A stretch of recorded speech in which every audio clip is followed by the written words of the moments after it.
میرے لیے صرف 2 ماہ کام کرو، صرف 2 ماہ، اور ساتھ اپنی فوٹوگرافی جاری رکھو اور اپنا نیا بزنس پلان بناؤ۔ 2 ماہ ختم ہوتے ہی میں تمہارا بزنس خود سیٹ کروا دوں گا۔ مارکیٹنگ، نیٹ ورکنگ میری ٹیم سب کر لے گی۔ صرف 2 ماہ۔ وکٹری کی 2 انگلیاں بنا کے دکھائیں۔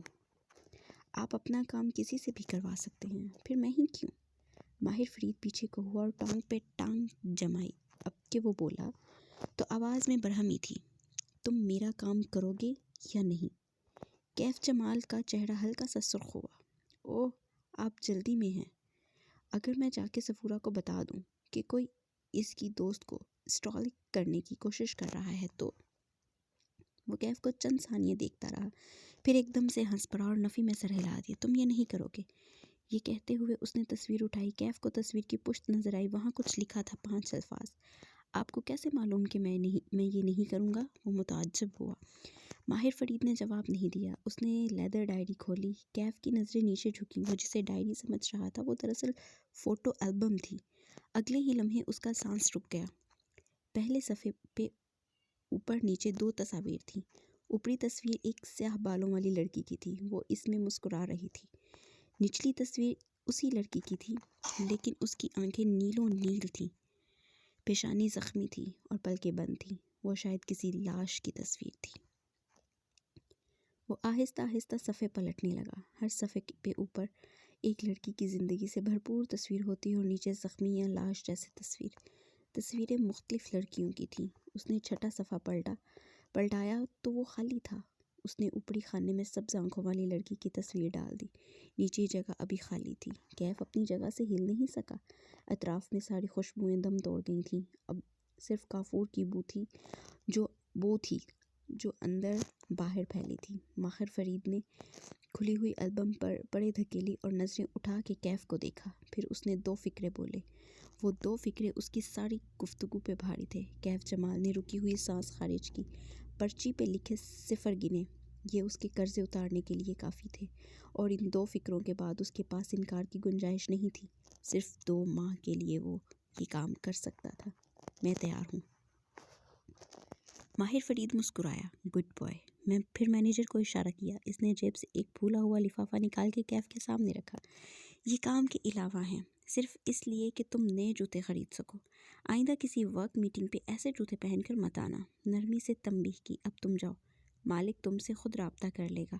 سفید بالوں والے کی طرف اشارہ کیا۔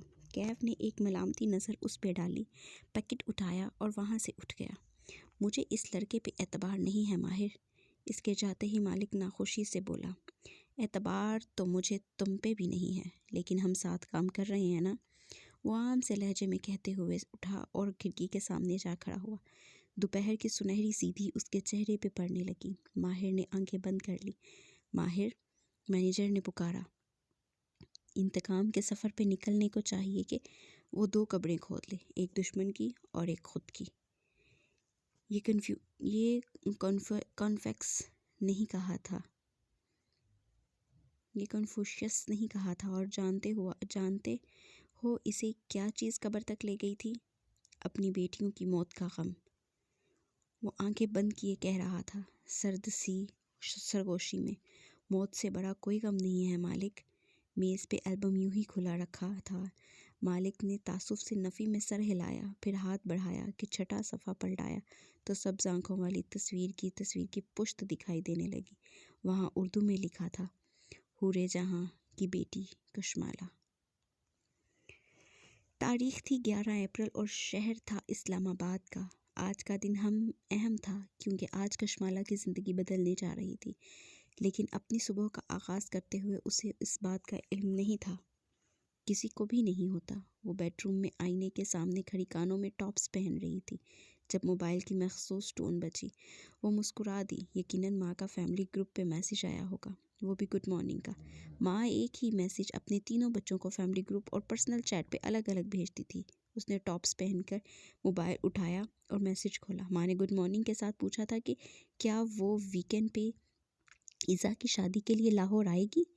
کل بتاؤں گی ماں، اس نے مبہم سا جواب بھیج دیا۔ یہاں ریسٹوران میں اپنے اتنے کام پڑے تھے، وہ کیسے جائے گی لاہور؟ وہ کل معذرت کر لے گی۔ اپنی تیاری مکمل کر کے اس نے سر سے پیر تک آئینے میں اپنا جائزہ لیا۔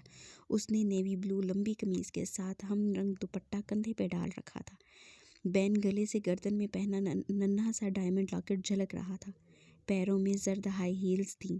لمبے بھورے بال فرنچ جوڑے میں بندھے تھے۔ بیضوی چہرہ گلابی سفید سا تھا جیسے عموماً پٹھان لڑکیوں کا ہوتا ہے، اور آنکھیں سبز تھیں جن کے گرد لائنر لگا تھا جیسے سیاہ پیالے میں سبز پانی ہو۔ اس نے چہرہ دائیں بائیں گھما کے دیکھا۔ سکن بے داغ تھی، کوئی ایک پمپل بھی نہ تھا۔ اس نے جوڑے میں 2 لٹیں نکالی اور انگلی سے رول کر کے چھوڑ دیں۔ وہ چہرے کے دونوں اطراف میں ٹھہر گئی، اپنے عکس کو دیکھ کے مسکرائی۔ وہ کام پہ جانے کے لیے تیار تھی۔ ماں ہوتی سامنے تو کہتی کہ اس کی کوئی بیٹی حسن میں ان پہ نہیں گئی۔ کہاں اپنے زمانے کی حسین ترین حور جہاں بیگم، اور کہاں ماہبینہ اور کشمالہ۔ ایک تو ماں کی ججمنٹل آواز ہمیشہ ذہن کے پس منظر میں گونجتی تھی، چاہے سارا زمانہ کہے کہ ماہبینہ اور مالا کشمالہ جیسا حسین کوئی نہ تھا۔ ماں نے نہیں ماننا تھا۔ وہ ماں کو یاد کر کے زیر لب مسکراتی ہوئی کھڑکی تک آئی۔ کھڑکی میں 3 ننھے گملے رکھے تھے، ان میں سٹیپیلیا، بیگونیا اور ہیروتھیا اگے تھے۔ کشمالہ نے چہرہ ان کی سطح تک جھکا کے دیکھا۔ باقی دونوں کی نئی گروتھ نظر آ رہی تھی، مگر ہیروتھیا کے پتے بھورے ہو رہے تھے۔ شاید روشنی اس کے لیے تیز تھی۔ اس نے پودے کو ذرا پیچھے کر دیا۔ وہ باہر جانے کے لیے لاؤنج میں آئی، کونے میں رکی، ورک ٹیبل سے زرد ہینڈ بیگ اور لیپ ٹاپ اٹھایا، پھر بیرونی دروازے کی طرف بڑھی۔ تبھی نگاہ میں کچھ کھٹکا۔ کشمالہ کے قدم زنجیر ہوئے، گردن دھیرے سے دائیں جانب مڑی۔ دیوار گیئر بک شیلف میں ایک موٹی سی کتاب کی جگہ خالی تھی۔ کشمالہ کی نگاہوں نے نیچے میز تک کا سفر کیا۔ وہاں ایک دبیز ڈکشنری رکھی تھی۔ یہ شیلف سے نیچے کیسے آئی؟ اس نے چونک کے ٹیرس کے دروازے کو دیکھا، وہ بند تھا، کھڑکیاں بھی اندر سے مقفل تھیں۔ اس نے یاد کرنے کی کوشش کی، رات کو جب میں گھر آئی تھی تب یہ کتاب اپنی جگہ پہ تھی یا نہیں، مگر کچھ یاد نہ آیا۔ اس نے سر جھٹکا۔ خیر کوئی بات نہیں، صفورہ نے کہا تھا کہ وہ نئے گارڈ کے لیے کسی کو آج بھیج رہی ہے۔ گارڈ آ جائے گا تو یہ مسئلہ نہیں ہوگا۔ اسے ابھی اسی معاملے کی فکر نہیں کرنی تھی۔ اسے اپنے نئے بزنس پلان پہ فوکس کرنا تھا، اور اس بارے میں سوچتے ہی مالا کے لبوں پہ ایکسائٹمنٹ بھری مسکراہٹ بکھر گئی۔ وہ بیرونی زینے اترتے ہوئے نیچے آئی۔ وہ ماموں کے گھر کی بالائی منزل پہ بطور پین گیسٹ رہتی تھی۔ ماموں ممانی اور ان کی فیملی نیچے رہتے تھے۔ دونوں کی ملاقات ہفتوں بعد ہوا کرتی تھی۔ باہر ہوا ٹھنڈی تھی اور آسمان پہ سیاہ بادل تھے۔ آج خوب بارش برسنی تھی۔ کچن کے جالی دار دروازے سے ناشتے کی مہک پورچ پر تک آ رہی تھی۔ وہ دروازے پہ رکی اور جالی سے اندر جھانکا۔ نسرین کام کرتی دکھائی دے رہی تھی۔ نسرین، کل میرے پورشن میں کوئی آیا تھا؟ نہیں باجی، کوثر تو چھٹی پہ ہے 2 دن سے۔ اس نے صفائی والی لڑکی کا نام لیا۔ کشمالہ پورچ کی طرف بڑھ گئی، البتہ اس کی سوچتی نظروں نے گیٹ اور لان کا جائزہ ضرور لیا تھا۔ کون تھا جو اس کی غیر موجودگی میں اس کے پورشن میں آتا تھا؟ بلکہ نہیں، اسے ابھی اس بارے میں نہیں سوچنا۔ اسے آج ظہیر کو اپنے نئے بزنس پلان کی پریزنٹیشن دینی تھی۔ اسے اپنی توانائی برقرار رکھنی تھی۔ ظہیر اس کا کلاس فیلو تھا۔ دونوں نے لاہور میں ایک ساتھ گریجویٹ کیا تھا۔ پھر ظہیر اسلام آباد واپس آ گیا۔ کشمالہ کے پاس آئیڈیاز تھے اور ہمیشہ ہی ہوتے تھے، اور ظہیر کے پاس سرمایہ تھا جو کشمالہ کے پاس نہیں تھا۔ ابا بچپن میں ہی کہیں اللہ کو پیارے ہو گئے تھے۔ سعودیہ میں جاب کرتے تھے۔ بچوں سے تعلق نہ ہونے کے برابر تھا۔ 4 سدہ میں ان کی زمینیں اور باغ تھے۔ ابا کی وفات کے بعد بھی ماں نے کبھی نوکری نہیں کی، صرف حساب کتاب کیے، زمینوں اور ٹھیکوں کی رجسٹر سنبھالے، لیکن اپنے تینوں بچوں کو ایک اچھی زندگی اور اعلیٰ تعلیم فراہم کر دی۔ ماہی آرکیٹیکٹ تھی، معید ڈاکٹر بن چکا تھا، اور کشمالہ کو ہمیشہ سے اپنا کام کرنے کا شوق تھا۔ لیکن 5 سال پہلے جب اس نے اپنا کام شروع کرنے کا سوچا تو اس کے پاس سرمایہ نہیں تھا۔ ان دنوں ماں کو بھی ماہبینہ ماہی کی شادی کرنی تھی۔ گو کہ ماہی اس سے چھوٹی تھی، لیکن اس کی عباد سے منگنی برسوں سے طے کی تھی۔ عباد ان کی سگی خالہ کا بیٹا تھا۔ کشمالہ ان حالات میں ماں پہ بوجھ نہیں ڈال سکتی تھی، سو اس کو ظہیر کی انویسٹمنٹ کی ضرورت تھی۔ یوں 5 برس پہلے ظہیر اور اس نے مل کے ایک بزنس کی بنیاد رکھی۔ ظہیر کی انویسٹمنٹ اور مالا کے آئیڈیاز اور محنت اس وقت جو ناممکن لگتا تھا، وہ 5 برس بعد شہر کے معروف اور ایلیٹ ریسٹورانٹس میں شمار ہونے لگے۔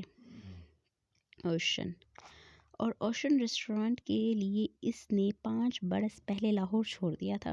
ماں اس فیصلے سے خوش نہیں تھی، لیکن انہوں نے کبھی منع نہیں کیا، ہمیشہ ساتھ دیا۔ معید میڈیکل پڑھ رہا تھا اور ماں کے ساتھ ہوتا تھا۔ پھر ماہی اور عباد بھی اسی کالونی میں رہتے تھے۔ یوں ماہی کو اس کی ضرورت نہ تھی۔ 1 سال پہلے عباد کی کینیڈا میں جاب لگ گئی تھی۔ پہلے وہ گیا اور پھر 6 ماہ پہلے ماہی بھی کینیڈا چلی گئی۔ ماں کے پاس صرف معید تھا جو سرجری میں ٹریننگ کر رہا تھا۔ ایک احساس ہوتا تھا کہ ماں قدرے اکیلی ہو گئی ہوں گی۔ وہ سوچتی بھی تھی کہ وہ ہر دوسرے ویکینڈ پہ لاہور جایا کرے گی، لیکن لاہور جاتے جاتے اسے 1.5 ماہ گزر جایا کرتا تھا۔ اور اب وہ اوشن کے لیے ایک نئے بزنس پلان پہ کام کرنے جا رہی تھی۔ اب تو شاید وہ 6 ماہ بعد لاہور جا سکے گی۔ یہ نیا آئیڈیا اسے چند ہفتے قبل آیا تھا۔ اوشن کے پیچھے کچھ خالی جگہ تھی جو ظہیر کی ملکیت تھی۔ پلان یہ تھا کہ وہ دونوں مل کے وہاں ایک بیکری بنائیں، لیکن وہ ایک منفرد طرز کی بیکری ہوگی۔ اس دفعہ کشمالہ خود بھی انویسٹ کرے گی۔ اس نے ابھی ظہیر کو اس بارے میں نہیں بتایا تھا۔ وہ ایک ہی دفعہ پوری تیاری کے ساتھ اسے پریزنٹیشن کے ذریعے بتانا چاہتی تھی تاکہ وہ انکار نہ کر سکے۔ ڈرائیو کرتے ہوئے وہ مسلسل مسکرا رہی تھی۔ دفعتاً موبائل کی گھنٹی بجنے لگی۔ وہ جانتی تھی اس وقت کسی کی ویڈیو کال آ سکتی تھی۔ اس نے ہولڈر میں لگے فون کا بٹن دبایا۔ اسکرین پہ ویڈیو کال روشن ہو گئی۔ کیسی ہو ماہی؟ ہمیشہ کی طرح خوبصورت، ماہی کی چہکتی ہوئی آواز سنائی دی۔ مالا نے اسٹیئرنگ گھماتے ہوئے مسکرا کے موبائل اسکرین کو دیکھا۔ وہاں ماہی نظر آ رہی تھی۔ کینیڈا میں اس وقت رات تھی۔ ماہی کچن کاؤنٹر کے پیچھے کھڑی جوسر کے جگ سے جوس گلاس میں انڈیل رہی تھی۔ گوری رنگت، گلابی گال اور بھورے آنکھوں والی ماہی ایک کیوٹ سی پٹھان لڑکی تھی۔ بال چھوٹے اور باب سٹائل میں کٹے تھے، ایک طرف سے کان کے پیچھے اڑے ہوئے اور دوسری طرف گال پہ آگے کو گرتے ہوئے۔ یہ ماہی کا سگنیچر ہیئر کٹ تھا جس کو وہ کبھی نہیں بدلتی تھی۔ تم نے ظہیر کو اپنا بزنس پلان دکھانا ہے نا آج، سوچا تمہیں وش کر دوں۔ ماہی جگ سے گلاس میں جوس انڈیلتے ہوئے ٹھیک کہہ رہی تھی۔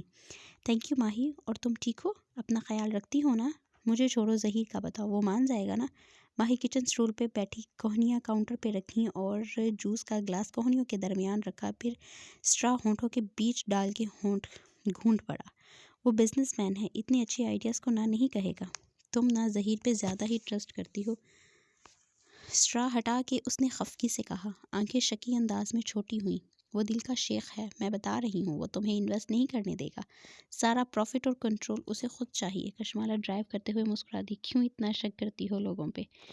تم جو بھی کہو، لیکن ماہی کی ججمنٹ کبھی غلط نہیں ہوتی۔ فخر سے کالر جھٹکا۔ کشمالہ مسکرا دی۔ ماہی ایسی ہی تھی، ماں کے مطابق ان کی سب سے زیادہ سمجھدار اولاد، اور مالا کے مطابق سب سے زیادہ شک کرنے والی۔ وہ خود اس کے برعکس تھی، سب پہ بھروسہ کرنے والی، لوگوں کو چانس دینے والی۔ اسی لیے اسے امید تھی ظہیر مان جائے گا۔ مالا، ماہی کہتے کہتے رکی۔ کشمالہ اپنی بہن کو اتنے اچھے سے جانتی تھی کہ اسے معلوم تھا وہ اب کیا بات کرنے جا رہی ہے۔ پھر تو کچھ نہیں ہوا نا؟ نہیں، اب میں چلتی ہوں، اوشن آ گیا ہے۔ اس نے کتاب کی اپنی جگہ پہ نہ ہونے والی بات کو گول کر دی۔ کم از کم اس وقت وہ ماہی کا لیکچر نہیں سن سکتی تھی۔ اوشن نامی ریسٹوران نیلے اور سفید رنگوں میں استوار کیا گیا تھا۔ برآمدے کی میزیں لوگوں سے پر تھیں، گفتگو، کہکہے، ناشتہ اور کافی کی مہک۔ اندر کا ہال بھی تقریباً بھرا ہوا تھا۔ ہر روز کی طرح اس کے آتے ہی ادھر ادھر جاتے عملے نے اسے جہاں دیکھا وہیں رک کے سلام کیا۔ بارش آنے والی ہے، مزید مہمانوں کو لان میں مت بٹھاؤ۔ گزرتے ہوئے اس نے کسی کو روکا، اور 15-20 منٹ تک جو بھی لان میں بیٹھا ہو اس کو بہت ادب کے ساتھ برآمدے میں موو ہونے کے لیے کہہ دو۔ پھر ایک ویٹر کو روکا، 2 انگلیوں سے قریب آنے کی ہدایت دی۔ وہ مؤدب سا چلا آیا۔ اس کٹلری کو یہاں سے اٹھاؤ۔ تحکم سے ایک میز کی طرف اشارہ کیا، اور فاروق سے کہو اس کو واش کر کے بف ڈرائی کر کے مجھے بھیجے۔ مجھے اتنی دور سے اس پہ پانی کے داغ نظر آ رہے ہیں۔ لہجہ 2 ٹوک مگر نرم تھا۔ کہہ کے وہ رکی نہیں، ہائی ہیل سے چلتی ہوئی سیڑھیوں کی طرف بڑھ گئی۔ اوپر آ کے پہلے ظہیر کے آفس میں جھانکا، وہ وہاں نہیں تھا۔ وہ دیر سے آتا تھا اور جلدی چلا جاتا تھا۔ خیر ہے، وہ اس کا انتظار کر لے گی۔ پھر وہ اپنے آفس میں آئی، جہاں سائقہ پانی کی ٹھنڈی بوتل اور اس کی کافی رکھ رہی تھی۔ تھینکس سائقہ۔ وہ مسکرا کے اپنی سیٹ کی طرف آئی۔ اس کا آفس چھوٹا سا تھا۔ آفس ٹیبل پہ کھڑکی سے سیدھی دھوپ پڑتی تھی۔ وہاں کیکٹس کا ننھا سا سفید گملہ رکھا تھا۔ ہیلو شیلڈن، اس نے مسکرا کے گملے کی مٹی تک چہرہ جھکا کے اسے دیکھا. سیدھا لمبا سا کیکٹس جس کا نام اس نے شیلڈن رکھا تھا. وہ اسے گزشتہ روز کے مقابلے میں بڑا لگا تھا. میم، سائکا نے جاتے جاتے کہا، کوئی کیف جمال آپ سے ملنے آیا ہے، بھیجوں؟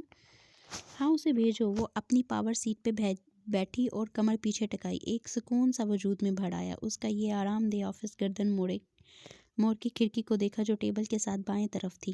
کھڑکی سے نیچے نظر آتا ریسٹورانٹ کا لان، پھول پودے، کونے میں لگے گھنے درخت.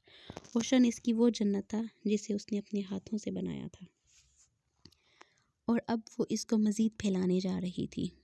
لیکن پہلے اسے سیکیورٹی گارڈ کا انٹرویو کرنا تھا. اس نے موبائل پہ صفورہ کی چیٹ کھولی اور کافی کا گھونٹ بھرتے ہوئے اس کا میسج دوبارہ پڑھا. وہ اپنے کزن کیف جمال کی سفارش کر رہی تھی.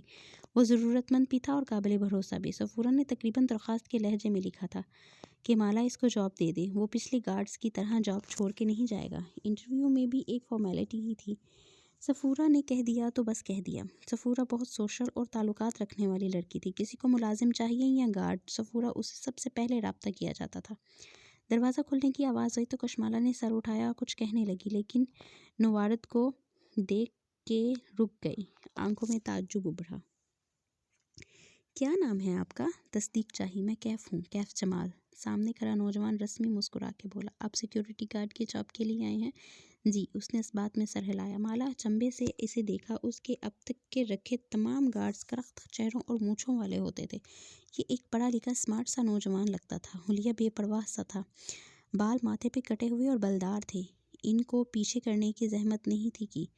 چہرے پہ چند دن کی بڑی شیو تھی. آنکھیں بھوری تھیں اور رنگت کھلتی ہوئی.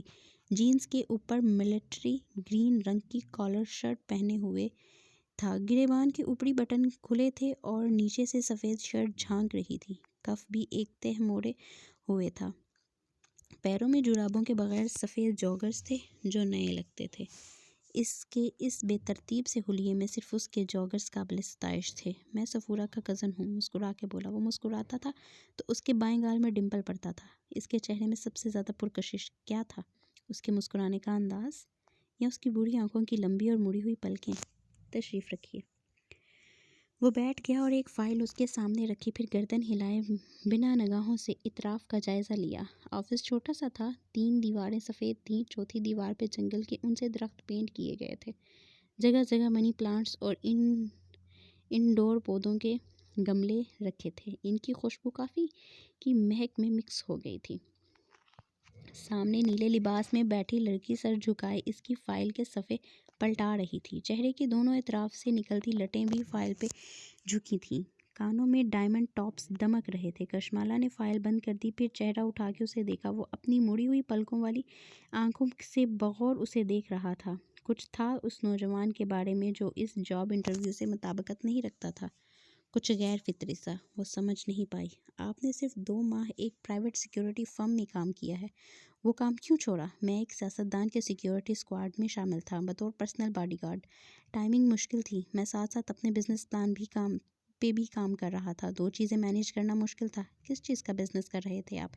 وہ سیٹ پہ ٹیک لگائے اسپاٹ انداز میں پوچھ رہی تھی. جوڑے سے نکلی 2 لٹیں اس کے چہرے کے دونوں اطراف کو چھو رہی تھیں. میں پروفیشنل فوٹوگرافر ہوں. ہم دوستوں نے ایک ویڈنگ فوٹوگرافی کمپنی بنائی تھی جس میں ہم بہت سے سروسز مہیا کرتے تھے، لیکن وہ فلاپ ہو گئی. پہلے ہلکے سے کندھے اچکائے. میں نے باہر سے بہت قیمتی ایکوپمنٹ منگوا لیا تھا جس کی وجہ سے میں شدید قرضوں میں گھرا ہوا ہوں اور وہی قرضے اتارنے کے لیے جاب کرنا چاہتا ہوں. وہ سنجیدگی سے اس کے سوالات کا جواب دے رہا تھا. کتنا قرضہ ہے آپ پہ؟ اتنا کہ اس جاب سے چند ماہ میں اتار لوں گا. قدرے توقف سے بولا. آپ کو سیکیورٹی گارڈ چاہیے یا باڈی گارڈ؟ دونوں. وہ سنجیدہ تھی. مگر آپ خود کو میرا ڈرائیور کہیں گے. مجھے صبح ریسٹورانٹ ڈراپ کریں گے، شام کو یہاں سے پک کریں گے اور رات میرے گھر ڈیوٹی دیں گے. جب تک میں ریسٹورانٹ میں ہوتی ہوں مجھے آپ کی ضرورت نہیں. آپ گھر جا کر آرام یا کام وغیرہ کر سکتے ہیں. مجھے خود کو ڈرائیور کہنا ہے. وہ جیسے سمجھا ہی نہیں تھا. کشمالہ نے غیر آرام دہ انداز میں پہلو بدلا. میں اپنے رشتہ داروں کے ساتھ رہتی ہوں. باڈی گارڈز کے الفاظ سے وہ انکمفرٹیبل ہو جائیں گے. کیا ان کو نہیں معلوم کہ آپ سیکیورٹی تھریٹ ہیں؟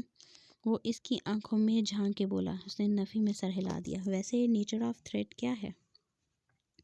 کشمالہ نے جواب نہیں دیا۔ وہ گردن موڑ کے کھڑکی کے باہر دیکھنے لگی۔ آسمان اندھیر ہوتا جا رہا تھا۔ وقفے وقفے سے بادل گرج رہے تھے۔ کیف نے کھنکھار کے وضاحت کرنی چاہی۔